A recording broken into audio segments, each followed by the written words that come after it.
দর্শক, পঞ্চগড়ের শীতের খবর জানাতে আমাদের সাথে এই মুহূর্তে যুক্ত হচ্ছেন সহকর্মী রফিকুল ইসলাম। রফিক, আজ জেলায় কেমন শীত অনুভূত হচ্ছে, সেখানে মানুষের দুর্ভোগ কেমন দেখতে পাচ্ছেন এই কনকনে ঠান্ডায়? প্রশাসন থেকে শীতার্তদের জন্য কোনো ধরনের ব্যবস্থা নেওয়া হচ্ছে কিনা জানাবেন।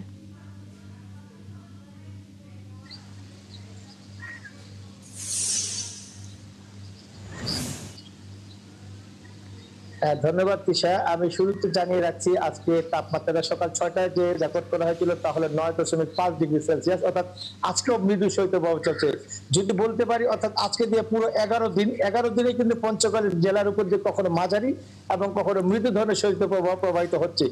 তবে আপনি জানেন যে আসলে যেহেতু উত্তর জেলা আপনার হিমালয় ঘেঁষা জেলা, কারণ এখানে একটু শীতের মাত্রাটা সবসময় বেশি থাকে, তাপমাত্রাটা কম বেশ যে যতটুকু হোক না কেন, তবে শীতটা কিন্তু একটুখানি বেশি মনে হবে আর কি।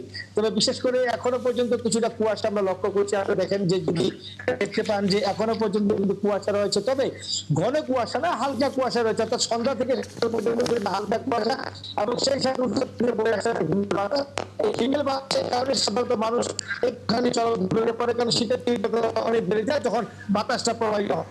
তবে এই জেলায় যে দরিদ্র জনগোষ্ঠী রয়েছে প্রায় 2 লক্ষ, তবে এই মানুষগুলো সাধারণত শীত আসলে তাদের একটু দুর্ভোগ বেশি, শীত কারণে তারা কাজে রয়ে গেছে। তবে সেক্ষেত্রে প্রশাসনের পক্ষ থেকে কিন্তু সার্বিক চেষ্টা করে যাচ্ছেন আসলে কিভাবে শীত বস্ত্র মানুষকে দেওয়া যায় এবং শীত থেকে নিবারণ, মানুষের শীত নিবারণ করা যায়, সে চেষ্টা কিন্তু অব্যাহত রয়েছে।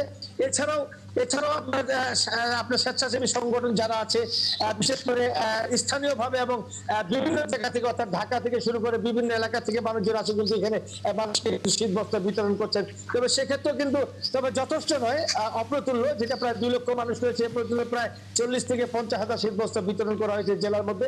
এখনো কিন্তু অনেক শীত বস্ত্র কিন্তু আসলে বঞ্চিত রয়েছে। তবে স্বাভাবিকভাবে বলা যায় যে আসলে মানুষের যে দুর্ভোগ রয়েছে, বিশেষ করে খেটে খাওয়া মানুষ, তারা কিন্তু সেরকম দুর্ভোগের মধ্যে কিন্তু রয়েছে। আর আরেকটি বিষয়, হাসপাতাল আমরা লক্ষ্য করেছি, হাসপাতালেও ব্যাপক পরিমাণ আসলে রোগীর ভিড় রয়েছে।